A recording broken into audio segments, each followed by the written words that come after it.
My name is Emily. I am 32 years old, and today my entire world collapsed right in the middle of my shift at the bakery when a complete stranger walked in from the pouring rain and handed me a sealed envelope with my name written in my dead mother's handwriting. I buried my mother 5 years ago, and seeing her perfect cursive letters on that aged paper made my lungs forget how to process oxygen. My hands shook so violently I thought I would drop it, while my mind raced back to the horrible way we parted ways, making me wonder what kind of curse from beyond the grave she had sent me. To understand why a simple piece of paper broke me completely, you need to know how she left this world. My mother, Sarah, was a vibrant 55-year-old woman when a sudden brain aneurysm took her from me. There was no warning, no chance to say a proper goodbye. One day she was making apple pie in our small kitchen, and the next morning the paramedics were taking her away. It was a trauma that completely shattered my reality. The poison that had been eating my soul for 5 long years was the fact that our very last conversation was a massive, screaming fight. I was young, ambitious, and wanted to move across the country for a new job. She begged me to stay, saying she needed me closer. I told her she was suffocating me, slammed the front door in her face, and drove away without looking back. That was the last time I saw her alive. The guilt of those final words became a heavy chain around my neck. During her funeral, I stood by the open casket like a hollow shell. Relatives hugged me, whispering empty words, but I could not hear them over my own regret. I felt like a monster who prioritized a stupid job over the woman who gave her life. I did not cry at the burial. I was too consumed by a dark, suffocating self-hatred. For the next 5 years, I punished myself every single day. I rejected the job offer, stayed in our hometown, and took a basic job at a local bakery. That is where my best friend Jessica, a 33-year-old woman with a heart of gold, tried to pull me out of my depression. Jessica was the only person who knew about the fight. She would come to my apartment and listen to me cry, but even her love could not fix me. I built a routine designed to keep my mind completely numb. Wake up at 4 in the morning, walk to the bakery in the freezing cold, and spend 10 hours kneading dough with a fake smile plastered on my face. Physical exhaustion was the only thing that allowed me to sleep. If I let my brain rest for even a second, the image of my mother's hurt face behind that slammed door would immediately flash behind my eyes. The 5th anniversary of her death was approaching, and the weight on my chest was becoming unbearable. The weather turned gray, perfectly matching the storm inside my head. Every night I had nightmares where I was banging on her front door, begging her to open it so I could apologize, but she never did. I started losing weight. My hands trembled constantly. Working was my only escape from the nightmare. That brings me to today. It was a miserable Tuesday morning, raining so hard the streets were completely flooded. The bakery was empty, the smell of fresh cinnamon rolls mixing with the damp scent of the rain outside. I was standing behind the register, counting the drops sliding down the glass. The bell above the door chimed, making me jump. I wiped my hands on my apron, expecting a normal customer. A man walked in. He looked completely out of place. His name was Arthur, a 68-year-old retired teacher, though I did not know that at the moment. He wore a heavy yellow raincoat that dripped water all over the clean tiles, and he held a flat rectangular object tightly against his chest, protecting it. He looked around nervously before finally locking onto me behind the counter. "Can I help you get something warm?" I asked, pointing to the espresso machine. Arthur slowly walked up to the counter, pulling his hood back to reveal silver hair. He looked straight into my eyes with a strange mixture of pity and determination. "Are you Emily?" he asked, his voice rough and quiet. A cold chill ran down my spine. Nobody here knew my name, and I had never seen this man in my life. I nodded slowly, my muscles tensing. "Yes, I am Emily. Do I know you?" Arthur let out a long, heavy sigh, as if he had been carrying a massive burden. "No, we have never met," he said gently. "I bought a house a few towns over about a month ago. It belonged to a woman who passed away, and the bank sold the property. I have been clearing out the attic, going through old boxes the liquidators left behind." I stared at him, completely confused. What did this have to do with me? I found an old cedar chest, Arthur continued, reaching under his coat. It was locked, so I had to break the hinges. Stuck under the velvet lining at the very bottom, I found this. It took me weeks to track you down through public records, but once I realized what it was, I knew I had to deliver it to you personally. He pulled his hand out and placed a slightly yellowed, sealed envelope on the glass counter. Time completely stopped. The ambient noise of the rain, the hum of the refrigerators, everything vanished.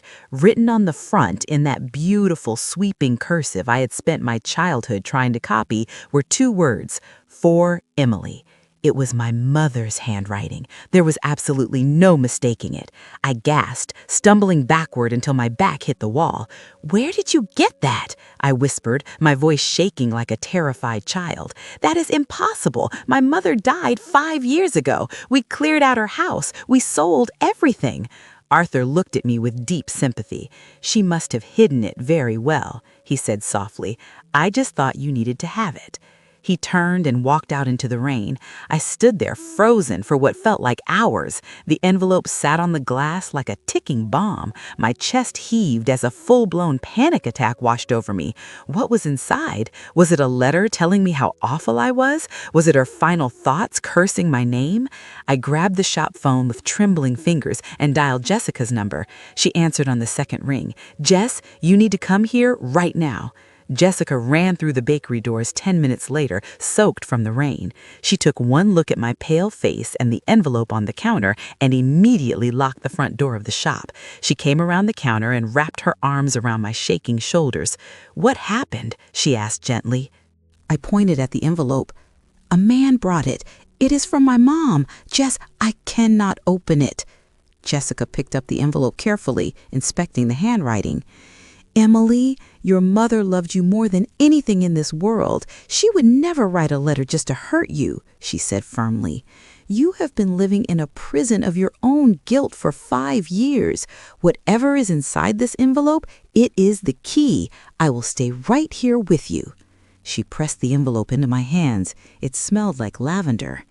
Taking a deep, ragged breath, I slid my finger under the flap and tore it open. My heart hammered against my ribs like a trapped bird. Inside was a single sheet of lined paper, covered front and back in blue ink. I unfolded it, the paper crinkling loudly. The date at the top was written exactly 1 week before she died, the day before our massive fight. Tears immediately blurred my vision as I started to read. "If you are reading this, it means my heart finally gave out," the letter began. I wiped my eyes furiously, trying to focus. "I am writing this because I am a coward and I do not know how to tell you the truth to your face. 3 months ago, the doctors told me I had a severe condition. My arteries were failing. They said I could drop dead at any moment. I was living on borrowed time." I stopped reading, my mouth falling open in sheer shock. She knew.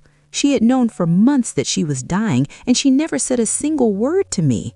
I looked up at Jessica, completely speechless, handing her the letter so she could read over my shoulder. "Keep reading," Jessica whispered, her own voice thick with emotion. I pulled my eyes back to the blue ink, gripping the edges of the paper tightly. "I know you are angry with me right now," the letter continued. "I know I have been clinging to you, begging you not to take that job in New York. I did it because I was terrified of dying alone. But last night I watched you sleep and I realized how selfish I was being. If I told you I was dying, you would drop everything. You would cancel your plans, stay in this boring town, and watch me slowly wither away." A loud sob ripped out of my throat, echoing through the empty bakery. "Tomorrow, I am going to pick a fight with you," the letter said. "I am going to push you away so hard that you will leave without looking back. It will break my heart, but it will make it easier for you to go. Please, my sweet girl, never feel guilty. Go to New York, live your life. I love you, Mom." The paper slipped from my hands, fluttering to the floor. My knees completely gave out, and I collapsed onto the cold tiles, crying so hard I could not breathe. It was not a cry of pain. It was a violent, overwhelming release of a burden I had carried for half a decade. She did not hate me. The fight was a setup, a desperate act of love. All the self-hatred, the belief that I had killed her, it was washed away. Jessica dropped to the floor beside me, pulling me into a tight embrace as I wailed into her shoulder. "She loved you," Jessica cried with me, stroking my hair. "She sacrificed her own comfort so you could fly, Emily. She never wanted you to suffer." We sat on the floor of the bakery for an hour, just holding each other. For the first time in 5 years, the suffocating darkness in my chest was completely gone. The next morning, the storm had passed, leaving the sky a brilliant, clear blue. I drove to the cemetery, carrying a massive bouquet of yellow sunflowers. I sat by her headstone and read the letter out loud to her, laughing and crying at the same time. I told her about Jessica, about the bakery, and finally, I told her that I was going to pack my bags. I was finally going to live the life she wanted for me. That old letter, delivered by a total stranger on a rainy afternoon, saved my life. It taught me that love can sometimes look incredibly messy from the outside, but true sacrifice is about putting someone else's future above your own present. My mother gave me a second chance at life from beyond the grave, and I intend to make every single second of it count. Would you have the strength to push someone you love away just to protect their future? I am forever grateful she did. Until the next story.